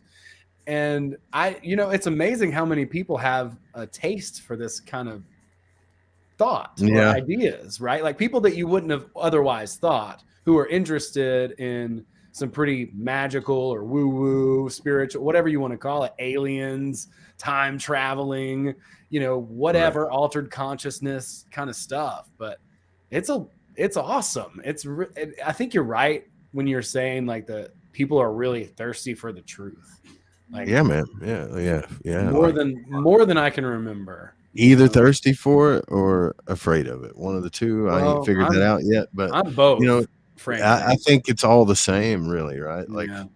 we was just watching that movie Can't Hardly Wait. And you remember those guys were sitting up on the roof and they had those things on their shirt that says "Don't trust anyone," and they're standing up there. They're like, "That's a UFO right there. There goes another one." Right? Like, they might have seen UFOs because they were truth seeking back in high school while everybody was downstairs getting hammered, you know? So that just because you also fear something and you want to know and you want the comfort of the truth, there's absolutely nothing wrong with that either. Right. So I just think the most important thing is to be open about it, as open and honest as possible about, you know, why you're doing the things that you're doing. And that's really what will set your will strong, you know, I think, in my opinion. I like that. You know, I've never really thought about the will being from the heart, but that makes the most sense to me. You know, it goes with kind of what I've kind of the operating manual that I have in my head, you know, but I had never really thought of it that way. That makes 100%. Yeah, because your will isn't really your mind. It's right. Like, it's your soul. Right. Saying, I'm not going to do this, or I desire this. I will do this, or Yeah. I will not do this. Right. Like that is the heart for sure. 100%. That's the heart. You know? It's okay to like say to the universe, like, hey, I want to know the truth because I'm afraid of this or that, and I want to know. But I also think it would be pretty cool to have this experience or whatever. And the more authentic you're being with yourself, I think the more your will sets itself apart from everything and starts doing its job, you know. You know, all my most profound revelations and experiences always came when I wasn't seeking. Yeah. You know, when I literally just get smacked in the face with like these profound truths and just exactly being present and then all of a sudden, you know, like I sneak up on myself, like, all right, here you go. gonna break the fourth wall. Yep. But bro, like, I mean, let's be real. I've okay. So when I was working in construction, I'll tell you a little story. The first out of body experience I ever heard about anybody having was a painter, right? And when I was working with my dad was so anti-drug, but he'd get high on some lacquer real quick doing a cabinet. And it would be like an amazing experience. But one day we were doing this pool, and we were rolling epoxy on a swimming pool, and this crazy old guy was working with us because we always had helpers, or he had helpers, and I heard this plop. Right. And I looked over and he just passed out, dude. And just his roller went across the wall and he passed out. And I ran over there and I helped him up. He wasn't wearing a respirator. And he came over to me and he was all shaking and he looked at me crazy and he goes, you know, when you look to the right and you can see yourself about 30 yards away rolling that swimming pool, that's when you better start worrying, right? And I'm thinking, holy hell, dude, like this dude like had an out-of-body experience from paint fumes, right? So it don't really take anything to get out of body if you want to mess around with some stuff, right? Like I know don't huff paint. Yeah, like, it was way too dumb to lie. It's a shame I have to say this. Don't huff paint. And but even then, like, honestly, even then, I still had that question, like, is he being for real? And he was being for real. Like, this guy was an old drunk. He's too lazy to lie. You know what I mean? And he had to shake. That's how bad it was, right? So, like, this guy's being for real, though. And I thought, damn, dude. So he not only did he see his body, he healed. He came back to it and popped up, you know. Yeah, well, it's tough to find your body. So every time I re-find my body, I'm fucking amazed that I like. It just seems like a mathematical, impossible re-entry fucking thing, right? And if I can get back in my body, I'm like, holy shit, I did it. How the fuck did I make it back here? I was just fucking in another dimension, far, far away, and it fucking happened. Yeah, you're so happy. You're so happy, right? You're like, yes. Oh my God. Like, I fucking did it. I fucking did it. Like, re-entry just seems so impossible when you're out there. You're like, hey, this is great. I'm on this nebulous fucking place. So I don't have to deal with that meat sack no more. And then you're like, I guess I gotta get back to that thing. Otherwise I'm gonna die. And Everybody's gonna think something's fucked up, and then you get back to your body. It's like, holy shit! It's like you have an internal compass that fucking takes you right back. Because like, how the fuck do I know I'm going to make it to the right body? And I've returned. Yeah, see, that I was thinking the same thing, through right? others before. I've had other people's memories that weren't mine. Yeah. And then I make it into my body, and I was remembering their memory. I'm like, fuck, dude. I was just inside the home. I was just inside somebody else. Like, split second, fucking remembering somebody else's shit. But like, that is definitely not my memory. It's a trip. It's a trip, man. Like, you can think about going back to your body and you're just in. So then what is consciousness? That's a whole trippy thing, right? Like, so if I can get out of body and knock on a wooden table and my son can see it or hear it and experiment that way. But yet, if I get too far, I can just go back to my body, and all of a sudden I'm back in my body. Then what is physical reality? What is consciousness? And if people just start throwing truths at you, like, then okay, but I'm just saying, like, it's a pretty trippy place, honestly. Let's get real. There hasn't been enough void walking done yet before we can really map this thing out. The Kabbalists claim to have mapped it out. The Hindus said they did a little bit. They have a lot of corresponding things that work together, but we're still discovering stuff nowadays, more things. So how big is this thing? It's all vibration, It's all numbers. Everything. The mathematical math is the language of the universe, and coordinates and vibratory rates. All this stuff is all happening, and coincidentally, your thoughts are all vibrations too. So it's like it's literally just a bunch of really cool oscillating vibrations, and like. The matter's energy condensed to a slow vibration, right? And so your thoughts are vibrations, and it's really just a navigation. Like, our wavelength of our eyes can only see, a certain wavelength. So we're trapped into this small frame of being able to see these light and other vibration, certain things, and. Seeing like this table, you're seeing the refraction of the light, and the vibration is condensed to a slow vibration. So it gives it that so solid feel, but it's just all vibration. It's crazy. It's really the table hurts when you hit your head on it, though. It sure does. Yeah. So what's up, Owen? Man, I'm just cracking up, dude. I'm just laughing over here, enjoying this time and stream. Happy to see all you folks in the chat. I really appreciate you guys for hanging out with us. I didn't go crazy promoting or anything, so I'm glad y'all were hanging out. Happy to see some folks who are even on the other side of the world in here. Shout out to Wendy Olson. If you haven't checked out her art, check it out. It will tantalize or terrify you. It'll be one or the other. It looks like you got people that want to go, right? So that's good. Yeah. Just can't, but they definitely want to. Well, totally. Well, we all want to. We got to do more stuff. I would love to do more stuff. I would love to get together more with people. My plan for the summer is to do rafting again. I'd love to bring in a bunch of people up and all go rafting, hang out for a couple of days, rent a cabin or something or whatever. I mean, hippies can sleep on my couch. I don't care. I've had tons of people come through here. My buddy. I've cuddled with Owen before. Yeah, we've shared a bed before. Scary fucking experience, let me tell you there. But I'm down. I want to hang out too. Like, it's crazy. Shasta's awesome. I had no idea we would wind up going there. That was something that happened. That's pretty cool. Kind of randomly, right? Because we were in Pine Top because Darren was like, I want to go check out the petrified forest. That was the whole thing. Mm-hmm. And then I think while we were there, we freaked out the host of that Airbnb so much that she was like, hey, I have another Airbnb that's in Mount Shasta. Might be better for you.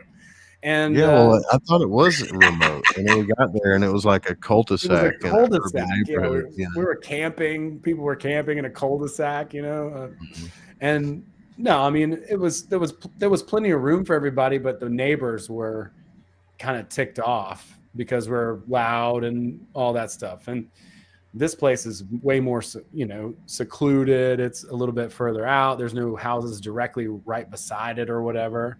And so I've never been to Shasta, and it's going to be beautiful. I love. Me neither, man. I've seen it from I'm not sure if in Portland, when I went to Portland and when I was on Clyde Lewis's show with Ryan. That's Mount Hood. You see Mount Hood. A bunch of mountains you can see from there. Mount Rainier, Mount Hood. I don't think, because people are pointing out, they're like, man, that's Mount Shasta. And I'm like, I don't know, dude, because there's like 3 or 4 big mountains you could see out there at certain parts of Portland. But that's Mount Hood. I've hiked all those mountains out there. I'll never go back to Portland if I can help it. Nobody should. Oregon is a beautiful state, but yeah. I mean, California is a beautiful state, but never been. No, I'm good right now. But as far as like landmass, it's the best. Yeah, the geography is amazing. Yeah, Lake Tahoe is one of my favorite places. And it's funny how humans screw everything up. Nature. Yeah, it is pretty crazy. It's pretty crazy. Well, and in the redwoods too. I've been up there. I've been to LA. LA is cool. I like it. San Francisco, I got a buddy who lives there. And then there's deserts. I mean, there's just so many different styles of terrain, And then you go up north, and like James said, Tahoe is gorgeous. Yosemite, all the Sierras. Yosemite, God have mercy. And so, we're going to be up there. And it's gonna be gorgeous, man. I'm stoked, and I haven't been in the snow in a while, and I don't really love the cold, to be honest. But if I'm around cool bits of snow, and like, especially if you can ski or something, it probably won't be snowing there. Like, it's good to experience. The base of Mount Shasta is only at 4,000 feet, and so like in California, it really doesn't start snowing until like 6,000, because the valley at 0 is still at like 60 degrees, right? So the temperature declines at 5 degrees every 1,000 feet, and so you get to about 6,000 feet, and it's 30 degrees, and so that's when it'll start to snow. Otherwise, down at the base at like Shasta, it's like 4,000, and so it'll be chilly, but I don't think it'll actually snow. It takes a little bit to really get some snow there. Word. Cool. It's going to be awesome. I'm stoked. Me too, man. California. Well, it'll be snowing on top of Shasta. It's going to be a beautiful sight. Yeah. That's cool. Yeah. I'm stoked. Yeah, I'd be glad to be going back out there. We got, like I said, we got to do something here too. We can set up the spaceship somewhere cool. Maybe Florida, down a river, like I would love to take some people down the river. It's a lot of fun up here. The mountains. Be looking in the future for fringe festivals in Florida. FFF. Be looking. That's coming. Ooh, nice. Actually, I just finished my website, and now I'm officially starting to contact like yoga studios and stuff. What's the link? Put it in the thing. I don't have access to put it. In the comments. Your link in there, man. It's themantriana.com. Got it. Mantra means sound, and yana means vehicle, vessel, or journey. And so it's my non-psychedelic spaceship offering to the mainstream public, because some people have a hard time dealing with a spaceship, and it's a little childish or too fun for them. And So the Mantriana is my more grounded offering, and actually coming down to Atlanta tomorrow. Oh, really? Yeah, my homie's coming into town. I'm taking him down there. He's gonna buy a car down there, a van down there, and I got to drive the car that he's driving back. So yeah, I was just thinking about. I actually put a list.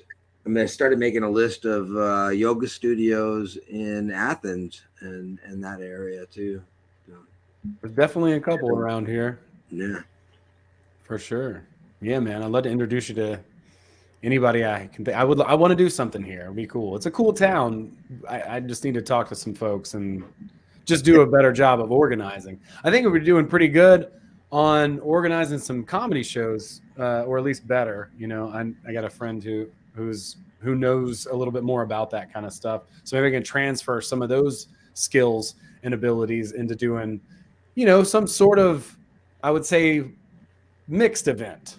Maybe we get like a band and like the Portal and some comedy all together or something. You just do like a Burning Man. We'll call it something else. Burnout Festival.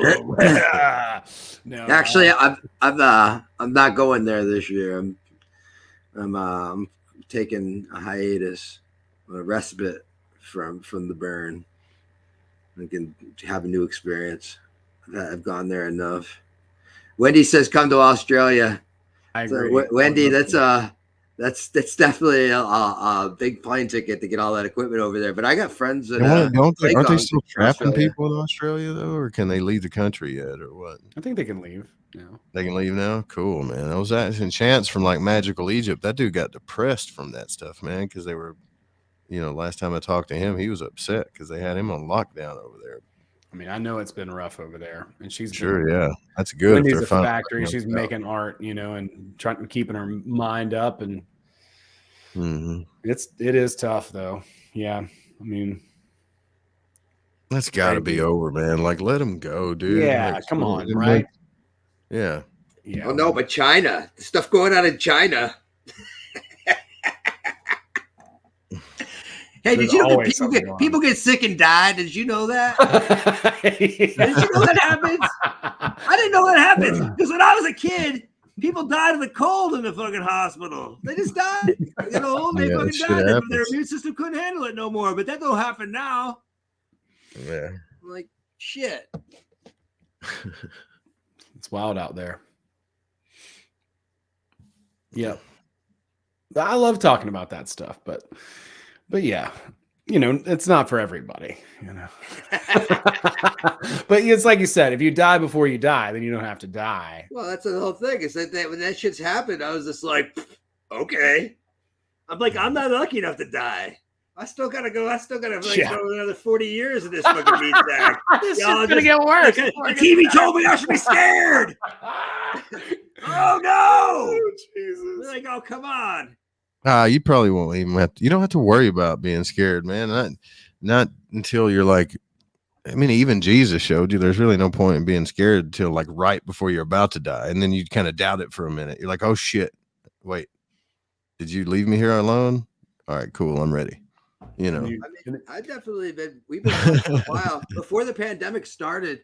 We were working on trying to get gongs into hospice and play gongs for hospice patients and be part of their transition.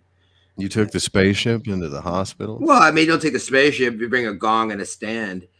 But like immediately, like it out of you right now. Get your ass in here. I was in talks with some of the local hospices, and then all of a sudden they're like, they locked that shit down, and then they're like, you need to have a vaccination. I'm like, well, you don't need to have me there then. Yeah. But you know, it's crazy that, you know, they wanted me to have a vaccination to go in to play gongs for people who are days from dying. It's just like there's no critical thinking there at all. Oh like, what the fuck? Oh, that is pretty ironic.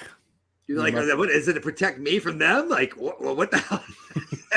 What the hell is the deal here? Where's the liability for real? You're literally just drugging these people up until they're fucking gonna die. Oh man, that's hilarious. Yep. Oh, YouTube. I was just laughing at the beginning of this, but you know, it's like Joe, you said, we just gotta laugh and be honest. The eyes are everywhere at this point, right? Yeah, whatever. Who cares? They're watching you right now, you know, like just because your little light ain't on your camera doesn't mean they don't see you. Yeah, well, you got cameras on both sides of your phone. I wonder why. Yeah, you got everything. You got. What else are you watching me do? There is no privacy, trust me, man. So, like, oh if you're ashamed of who you are as a person, you're just gonna have problems, right? If you don't care, like you're cool with who you are, even whatever some of your dark stuff, and you're just living, then I don't see the point. The rocks in the grass are watching too, man. Like, wave at them. It's all consciousness. Like it's just layers upon layers upon layers. Consciousness is kind of creepy, spying on itself so much. I mean, such a voyeur. And since it's fucking put up all these divisions and blind spots, it's like, somebody. Wouldn't it be weird to think about that though? Like how many times you've been doing stuff and you're like, boy, if my dad or mom ever saw me this, and there's probably like 50 astral entities in there just watching you, whatever you're doing. Or the fucking wall, man. The wall, the everything. It's all made up of the same shit. This is like the wall is made of eyes. About dark energy, right? Before we kid, that shit's just fucking God, man. They just keep on putting new titles on shit because science doesn't want to acknowledge spirit, right? And so they keep. I kind of think that's what Ezekiel's wheel was talking about, wheels within wheels and spirits of eyes all around in the wall and out the wall. But everybody wants to say that's spaceships, but I don't. I think it's I don't think it's spaceships at all. Nah, dude, it ain't spaceships. Come on, dude. Interdimensional deities don't need fucking spaceships. Yeah, that's what I'm saying. We're gonna put rockets on a can and send it up, right? Yeah, that's not the way that shit works. That's the fucking just some fucking low level thinking right there. Yeah, dude. These entities are moving through wormholes and fucking and other very intricate, unexplainable phenomenon. Like they don't need a bunch of combustible explosive gas to push a fucking tin can through an atmosphere. Yeah, KJ's is right. It's all just a God experiencing itself. So you can't so when they're talking about the riddle of the Sphinx, right, which is the same thing Elvis Levi talked about, right? The ox, the lion, the bull, and the eagle, and the four, the four powers of the elements, and the riddle of the Sphinx, and all this stuff. They're talking about you and spirit and what you're connected to with all that, and how you're all observing and experiencing everything at once. So it's not a spaceship or a CIA looking through a fucking portal or something. You know what I mean? It's just an intricate I've heard game. it all. And you can create as much as you want in this empty space or this empty slate, and everybody. And this is the thing: is the creations aren't just necessarily physical. You're creating your emotional state. People are creating their fear, creating their unhappiness, creating all these things, and you're just here to create. And controlling your output is the key to that creation. So everybody's free to just fucking create, but they're doing it without thought and doing it without choice. They're doing it on autopilot. And that's just still the spirit experiencing itself subjectively. And it's like once you get a hold of it, and then that's where a lot of real what you call magic happens, right? It's like you get control over your process, and you get control over your thinking, and control over your outputs. And then it looks like magic to other people. Yeah. Like, I'll make it to the damn show tonight, honestly. What are you passing out? Yeah, dude. I still got an hour to. I got to figure out what I'm going to do a show about. I'm thinking about switching to an earlier time. I don't know if I can hang with this like late night stuff anymore. It's tough. Yeah, I always tell people like, come on the show. They're like, what time is it? It's like midnight Eastern. Like, hell no.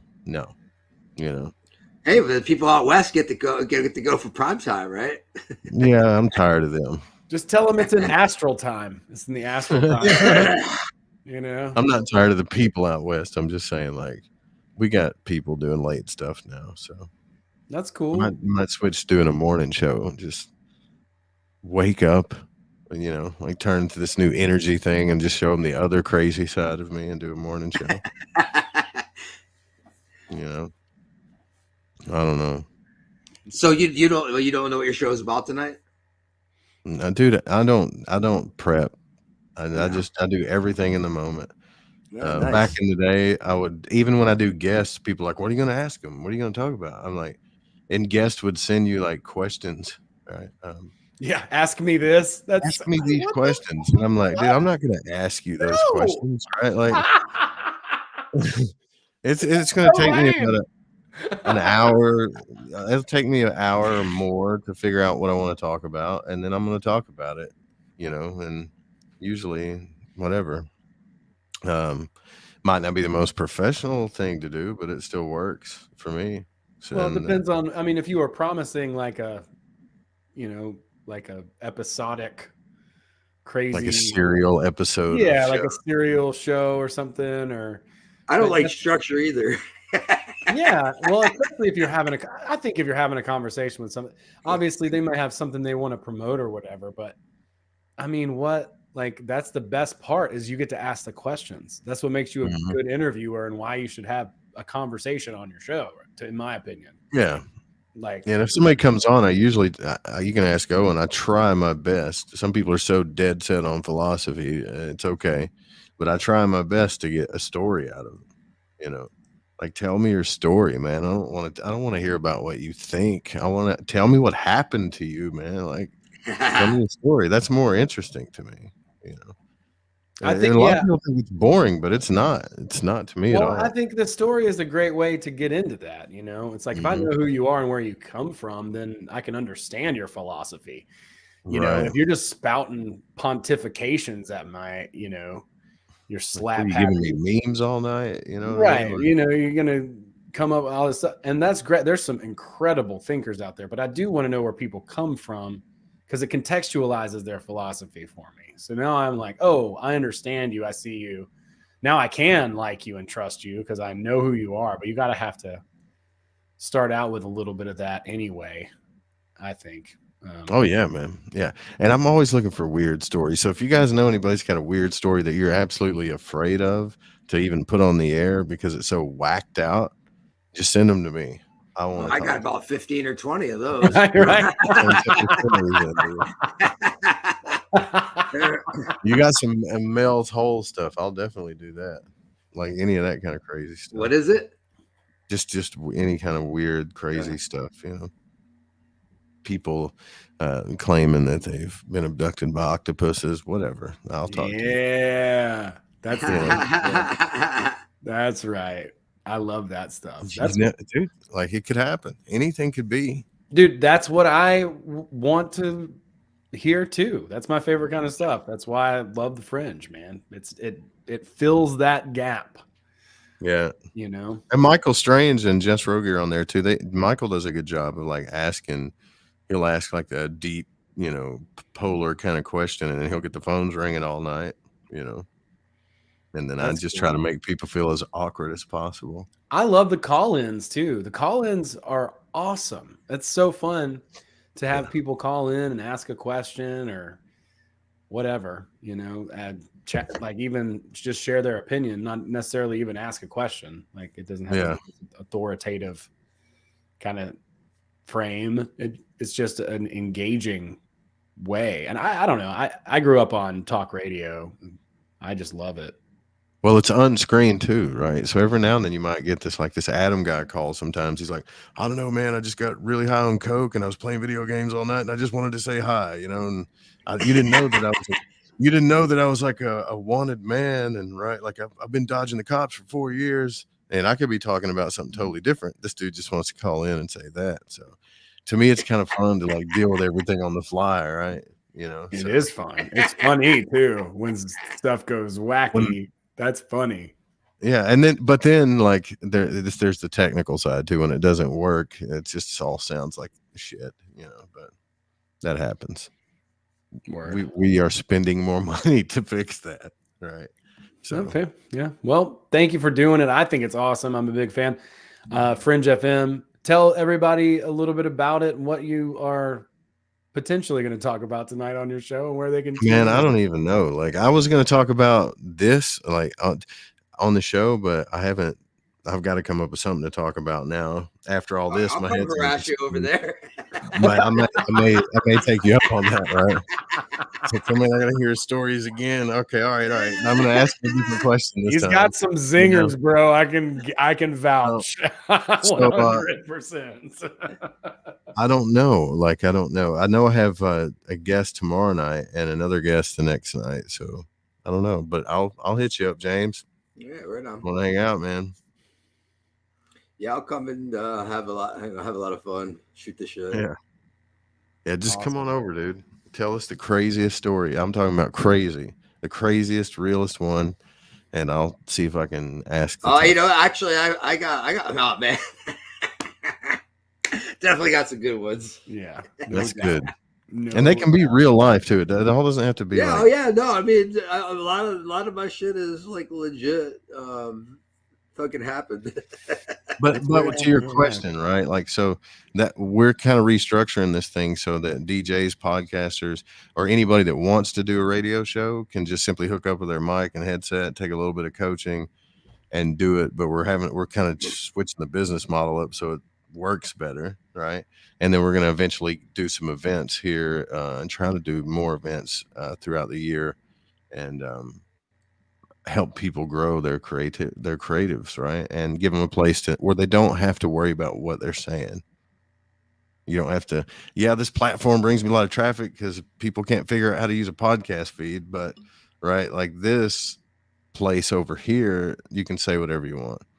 Yeah, well, I mean, that's appealing to me right now too, because I mean, I've had my struggles with mainstream algorithms, admittedly, and much of it to my own. I can't blame anybody else, for speaking the truth, but they don't generally like that on some platforms, and then even less.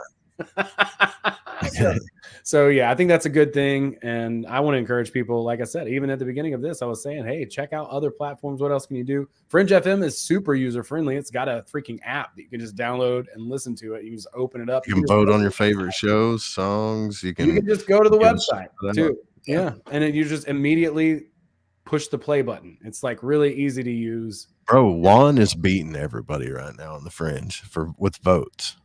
I believe it, man. Juan is not numbers, but votes. Like he's like, it shows when I look into my statistics and it shows like who's beating with the votes, right? It looks like little racers racing, and Juan's like way ahead of everybody. Dude, Juan is a hustler, dude. I need to talk back to him too, because I want to talk to him and Paranoid about alchemy a little bit. We had discussed doing that, and I know that alchemy has a lot of rich history and connotations and metaphors and literals. Oh yeah, there's a whole thing there. He hit me up and said we got to do a show on alchemy too. I think he's into all that right now. I'm down, man. We got to schedule some other stuff. Next week, I'm gonna have Derek from Mystical Wares and Bill and my friend Ben Star Pilgrim. We're gonna have a little like freaking. Is it the Bill from the event? Bill from 13 Questions. Podcast. Oh, that's right. I already asked you that before. Yeah, dude. I should know his last name, and I feel terrible. I know what it is. I know he has one, but I don't know. I can't remember it. But yeah, we'll be doing that next week. That'll be a really cool episode. So please tune in if you're hanging out and you catch this episode. Tune in live Tuesday, 9 p.m. over there. BlueCollarMystics.org. You can check out my website, bootsygreenwood.com, and I got some comedy clips on there. I will be posting some new stuff up on there here pretty soon as well. James, where can people find you? You can find me at Instagram and the Sonic Portal, and check out my new website, themontriana.com. Awesome.